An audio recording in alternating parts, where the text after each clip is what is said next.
хатсари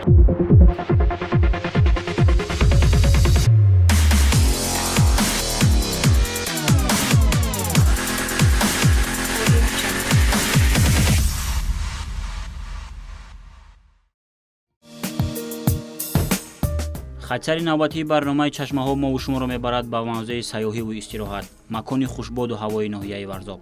яъне мо бо гурӯҳи кории барнома меравем ба суроғи чашмаҳои воқеъ дар ҳудуди ноҳияи Варзоб. пас дар идома моро ҳамроҳ бошед.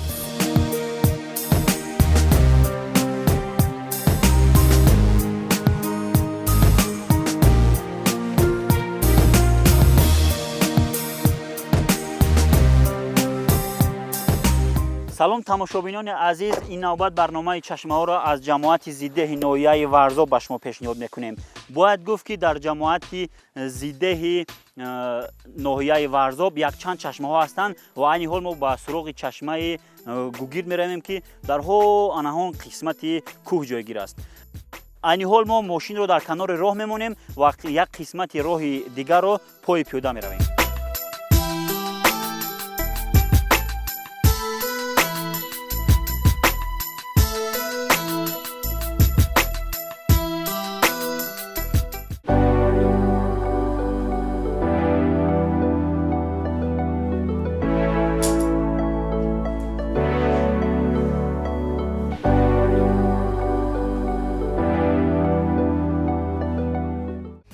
ноҳияи Варзоб хусусан ҷамоати зиддеҳ аз обҳои мусаффои софу равон, аз чашмаҳои шифобахши табиӣ хеле бой мебошад.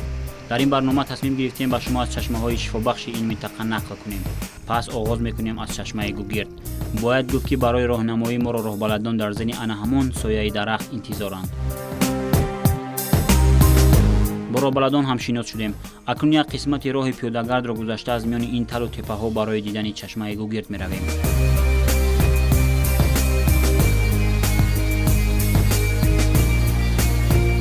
ҳавои ин мавзеъ хеле рӯҳбахш ва хуш аст. шамоли фурам, обҳои софу сард, талу теппаҳои сабз.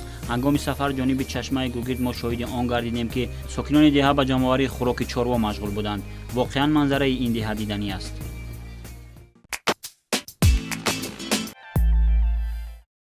чӣ тавре ки дар поён гуфтем, барои ба чашмаи асосӣ расидан бояд пои пиёда меомадем ва ин ҳам омадем. 3 километр роҳро тай кардем. бояд гуфт ки чашма дар баландии 1500 метр аз сатҳи баҳр ҷойгир аст. чашма дар ин ҷо аст, равон аст, чӣ тавре ки шумо мебинед.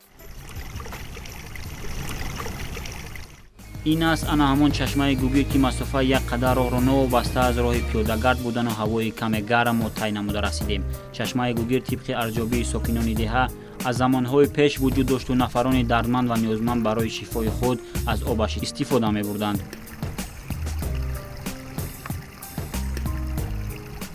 аз тарафи дасти рости ман роҳбалад ва табиб Азимов Қурбон айни ҳол барои мо муаррифӣ месозад ин чашмаро, аз куҷо пайдо шуд, кадом сол пайдо шуд, ба кадом касалиҳо фоида мерасонад, кадом касалиҳоро зарар мерасонад, оби инро нӯшидан мумкин аст ё бо зарфҳо бурдан мумкин, дар хона нӯшидан мумкин аст. ин гуна чизҳоро барои мо алон мефаҳмонад. биёед меравем сари чашма суҳбат мекунем. хуб мегуфтед ки ин чашма аз куҷо пайдо шуд, кадом сол инро муайян карданд ки дар ин ҷо чашмаи шифобахш аст? ин чашма ҳеҷ кас намедонад ки кадом сол пайдо шуд. аз ин ҷиҳатҳо ривоятҳо бисёранд аз пайдоиши чашма, аммо аз ҷиҳати илмӣ ин чашма боқимондаҳои вулканҳое ки як замонҳо дар ҳамин ҷо вулканҳои фаворазананда ба вуҷуд омадагӣ буд, аз ҳамон ҳисоб ҳамин чашмаҳои зеризаминӣ пайдо шуданд. кашфи ин чашма тахминан 200-300 сол пешро дар бар мегирад. ин чашма аз ҷиҳати шифобахшӣ дар таркиби худ олтингугирд дорад. аз ҷиҳати касалиҳои асос барои касалиҳои дерматологӣ истифода бурда мешавад. бисёртар ин чашмаро кай истифода мебурданд? вақте ки дар замонҳои ҷанги гражданӣ буд, дастрасӣ ба маводҳои доруворӣ кам буд, бисёри аҳоли ҳамин деҳаҳои зидде аз ҳамин чашма касалҳои дерматологӣ, хоришак, дигар намудҳои касалҳои грипковӣ бисёр паҳн шудагӣ буд, аз ҳамин чашма истифода бурданд ва шифо ёфтанд. аксуламал ҳам дорад. бисёр нӯшидани ин роиҷ нест, чунки дар шикам бодро пайдо мекунад, газа образованиеро ба вуҷуд меорад. Барои ҳамин фақат 2-3 қурт иҷозат аст барои нӯшидани ғайри олтин гугур боз кадом элементҳоро дорад? боз дар тарғиби худ ва кадом касалиҳоро ғайри хориҷа гуфтагитон боз кадом касалиҳоро фоида мерасонад? инчунин барои ҳазм кардани хӯрок истифода бурда мешавад. Мисол баъзе моддаҳои дабоғӣ ҳам дар таркибаш ҳаст, ки мисол барои иммунитетро баланд намудан истифода бурда мешавад. Мисол фарз кардем моддаҳои минералӣ дар таркибаш ҳаст, ки организмро бақувват намуда иммунитетро баланд менамояд. нӯшидани оби ин чашма дар як рӯз чӣ қадар иҷоза дода мешавад? ба миқдори аз ҷиҳате ки ман таркиб мисол аз ҷиҳати лаборатория аниқ накарда шудааст, тахминан 50 миллилитр. Аз ин зиёд не. Хуб мешуд, ки нафарони масъул ҳамин обро дар лаборатория мукаммалтар санҷида, аз хосияти шифобахшӣ он мукаммалтар огоҳ шуда, барои истифодабарии мардум ва табобат ва истифодабарии мардум пешниҳод менамудам. оби чашма дар ҳолати табиӣ аз замин баромада то имрӯз мавриди коркард, таҳлил ва баррасии мақомоти дахлдори ин соҳа нагардидааст ва хубу беҳтар мешуд агар ин гуна обҳои шифобахш ки ҳадияи табиат барои инсонҳост мавриди санҷишҳои лабораторӣ ва омӯзишу коркард қарор мегирифт, ки мардум боз ҳам метавонистанд аз хусусиятҳои шифобахш ва паҳлӯҳои мусбии ин обҳо маълумот медоштанду истифода мебурданд. маконе ки чашма ҷойгир аст воқеан манзараи зебо дорад, боду ҳавои хуб дорад ва як чизро мо аз мадди назар дур карда натавонистем. ин ҳам ҳамун дарёчае ки аз паҳлӯи чашма мегузарад. фикр мекунам садояшро шумо шунида истодаед. ин дарёча аз миёни қулаҳои баланд мебарояд ва манбаи асосии оби нӯшидании сокинони деҳа ин дарёча мебошад ва бори дигар аён мегардад ки тоҷикистон воқеан макони обҳои мусаффост.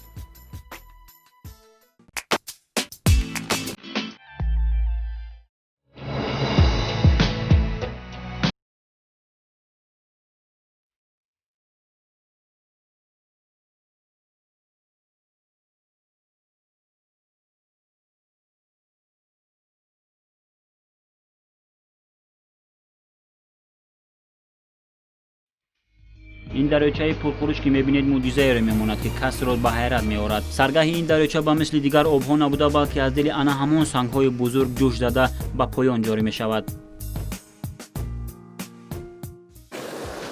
ин аз ҳадияи бебаҳои табиат барои инсон. ин ҳамон дарёчае ки гуфтем аз канори чашма мегузарад ҳамон аст. саргаҳи ин дарёча аз миёни ҳамон сангҳои калон калон чиштаре ки шумо мебинед мебарояд. воқеан садои пурҷӯшу хурӯши ин дарёча рӯҳу равони инсонро як оромиши дигар мебахшад. бо ҳам чашмаи гугидро дидему аз хусусиятҳои шифобахшаш огаҳ гардидем ва каме дар ҳавои беғуборо назди дарёча истироҳат кардем. акнун боз ҳамон роҳеро ки моро ба чашмаи гугид расонид пеш мегирему меравем суроғи чашмаи дигаре ки дар ҳудуди ноҳияи варзо ва ҷумҳурӣ овозадор аст, яъне чашмаи хоҷасанхоқ.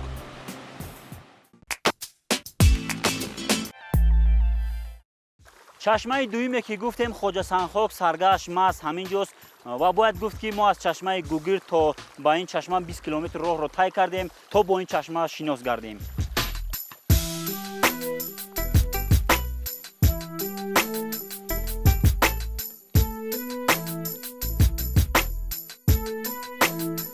бояд зикр кард ки чашма дорои хусусиятҳои шифобахшӣ аст ва таркиби оби чашма дорои як қадор маъданҳо ва элементҳои химиявӣ мебошад. таъму лаззати оби чашма мисли оне ки мо обҳои минералие ки аз мағоза мехарем ҳамон аст ва кадом нафаре ки ба ин ҷо меояд бе ягон мамоният аз ин об нӯшида метавонад. оби газдор аст, оби шифобахш аст. оби ин чашма метавонад бисёртар ба ҳазми хӯрок ва касалиҳои меъдаву рӯда шифо бахшад. бояд гуфт ки чашмаи мазкур дар баландии 1700 метр аз сатҳи баҳр ҷойгир буда аз дили кӯҳистони беобу бе захираҳои барф яъне тармаҳо бо ҳарорати сарде ҷорист.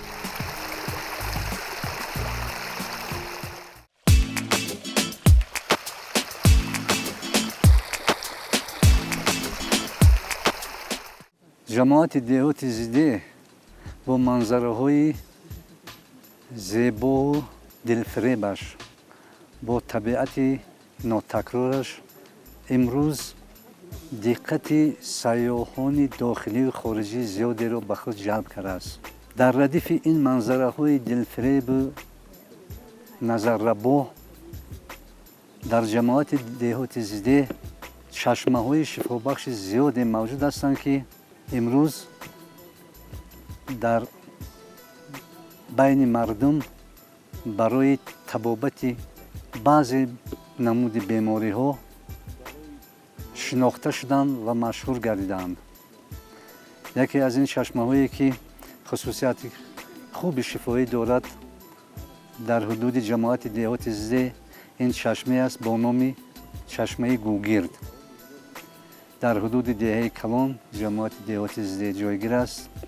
инчунин ҳаст чашмаи хоҷа Санхок, айни ҳол мо дар он ҷо қарор дорем.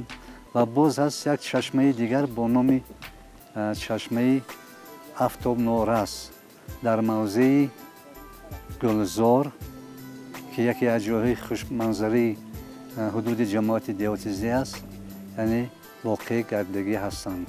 чашмаи гӯгирд ин чашмае ҳаст, ки мардум тӯли солҳои зиёд онро ҳамчун чашмаи шифоӣ барои табобати бемориҳои пӯст истифода мебарданд. нафарони зиёде, ки гирифтори касалиҳои гуногуни пӯст буданд, аз ин чашма истифода мекарданд ва шифо меёфтанд. ва имрӯз ҳам мардум ин чашмаро ҳамчун чашмаи шифоӣ барои табобати бемориҳои пӯст, касалҳои пӯстӣ истифода мекунанд. тибқи гуфтаҳои раиси ҷамоати зидеҳи ноҳияи Варзоб, замоне дар ин макон одамоне ба истеҳсоли оби маъдании шифобахш машғул буданд ва онро бо тамғаи оби анзоб барои мардум дастрас мегардониданд. лозим ба ёдоварӣ аст, ки ҳамин роҳе ки имрӯз мусофиру сайёҳони зиёдеро ба ҳамин мавзеъ меорад, ҳамин роҳ тӯли солҳои 70-уми асри 20 аз тарафи яке аз корхонаҳои маъруфи шаҳри Душанбе бунёд гардид, пивозавод, бо мақсади ба истифодаи умум пешниҳод намудани ҳамин оби хоҷа Санхок буд. ҳамин роҳ бунёд гардид ва ҳамин чашма дар истифода қарор дода шуд ва он солҳо ҳамин об ба сифати оби нӯшокии табобатӣ зери номи анзоб дар муомилот буд ва мардуми зиёде аз он истифода мекарданд. чхеле ки гуфтам, аз солҳои 70-уми асри 20 то солҳои 1985 қариб ҳамин об дар истифода буд. вале афсӯс, аз чӣ бошад, ки дар ҳоли ҳозир дар шароити болоравии технологияи навин ин макон хусусан оби чашма мавриди коркард ва ба умум дастрас намегардад, дар ҳоле ки табиат ин оби маъданиро ҳадияи мо кардааст. шояд баъзе ҳамон сабабҳои асосие ки аз истифодаи ин об даст кашиданд, баъд он ки баъзе ҳолатҳои вайроншавии иқтисодиёт дар собиқ давлати шӯравӣ ба амал омад, нарасидани маблағҳо дар самтҳои муҳими хоҷагидории ҳамон корхонаҳо ба миён омад. шояд ба ҳамин сабабҳо буд, ки ҳамон корхонае ки ина ба истифодаи ин оғоз кардагӣ буд ва роҳа сохт, аз истифодаи минбаъдаи вай худдорӣ намуд. лекин новобаста ба ин мардум дар ҳама ҳолатҳо рафтуомадшон аз ин ҷо канда набуд. имрӯз ман аз шукри он ки мо дар фазои сулҳу салоҳ, оромии тинҷии зиндагӣ дорем, имрӯз тавассути соҳибкорӣ иқтисодиёти мамлакат рӯз то рӯз беҳтар гардида истодааст. дар вобаста ба ин соҳибкорони зиёде имрӯз дар Тоҷикистон имкониятҳои молиявии васеъ пайдо кардагӣ ҳастанд ва шояд умед аст, ки солҳои наздик аз байни ҳамин соҳибкорони имконияти молиявияшон мусоидаткунанда ягон нафаре пайдо шаваду аз нав ба истифодаи ҳамин об оғоз кунанду ва мардум дар шаҳри Душанбе ва ноҳияҳои атрофи шаҳри Душанбе дар вилоятҳо аз истифодаи об, яъне امکانیت پیدا کنند. راجع به پهلوهای شفابخشی و عکس آن آب باشد طبیب این را ذکر نمود. اینро чашмаи маъданӣ санхок меноманд.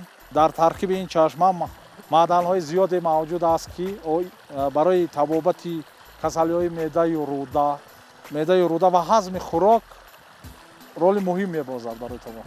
мардумоне ки дар минтақаҳои гарм зиндагӣ мекунанд аз ҳисоби офтобзадагӣ бунияи инсон организмашон беоб ва ҳангоми арақкунӣ беоб ва бенамакҳои минералӣ мемонад. ин бисёр барои ин гуна одамонам фоидабахш аст. ин метавонад ҷои маҳлули рингер ки таркибаш аз минералҳо бояст ҷои маҳлули рингерро иваз намояд. об дар баробари хосиятҳои шифобахшиаш боз аксуламал ҳам дорад. хусусан барои бемориҳои касалиҳои гурда, санги гурда ва инчунин санги талхадон. ба ин макон одамони зиёде аз гӯшаву канори ноҳияи варзоб, шаҳри душанбе ва ноҳияҳои тобеи он барои истироҳат ва истифодаи об меоянд. Обро менӯшанд ва ҳам дар зарфҳои пластикӣ онро бо худ мебаранд, зеро ин об метавонад ба бемории қабзи шикам, ҳазми хӯрок ва меъдаи рӯда дармон бахшад. و چشمه دیگری که عینی زمان ما در آن قرار داریم این چشمه خواجه سنگخاک است و این چشمه سالهای زیاد است که در بین مردم شهرت پیدا کرده است. هر سال سیاحان زیادی برای استراحت و طبابت به این موضع می آیند و در دایره هدایت‌های اساسگذار صلح و وحدت ملی پیشروی ملت پرزیدنت جمهوری تاجیکستان که سال 2018 سال رشد سیاحی و احیای هنرهای مردمی اعلام کرده است. در این سال نسبتاً در مقایسه با سالهای پیشین شماره سیاحان و استراحت کنندگان قریب 10 مرتبه در این موضع زیاد شدگی هستند. خب نفران زیادی که گرفتار کسلی‌های معده و روده می باشند توسط پیوسته استفاده نمودن از این آب آنها شفا یافتگی هستند و در اینجا بارها ما با همین خیلی نفران واخوردیم، ملاقات داشتیم و آنها اظهار نمودند که ما همین خیلی چندین سالها به همین بیماری گرفتار بودیم. وقتی که به همین موضع می آمدیم این چشمه می نوشیدیم و با همراه و با خود گرفته می بردیم، یعنی توسط استفاده همین آب ما شفا یافتیم.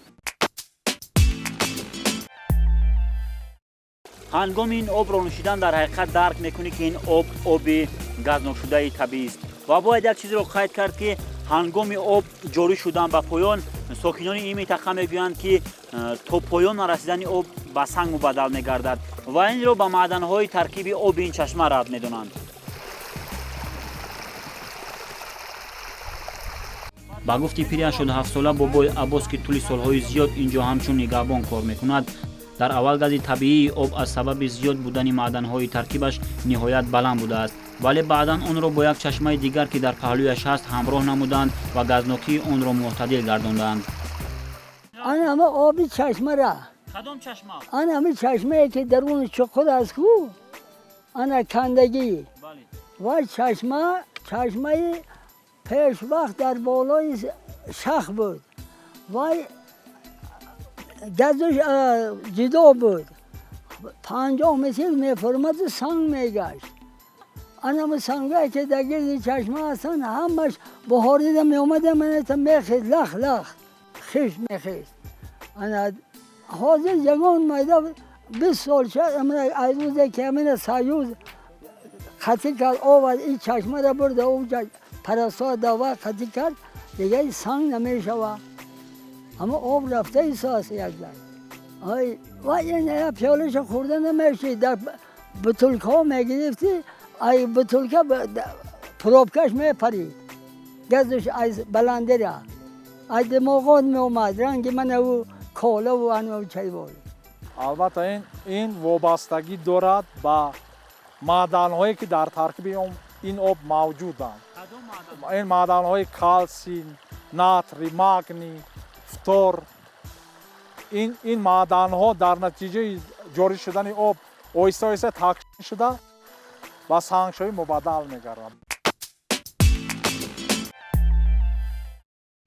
барномаи чашмаҳо аз чашмаи Гугир ва чашмаи Хоҷа Санхок буд пешкаши бинанда. Бо огаҳ ёфтан аз хусусиятҳои шифобахшӣ, таърихи пайдоиш ва паҳлӯҳои манфию мусбии оби чашмаҳо. бо умеди солимӣ ва саломатии комили шумо инҷо барномаи чашмаҳо ба анҷом мерасад. То дидори дигар сарфароз бошед.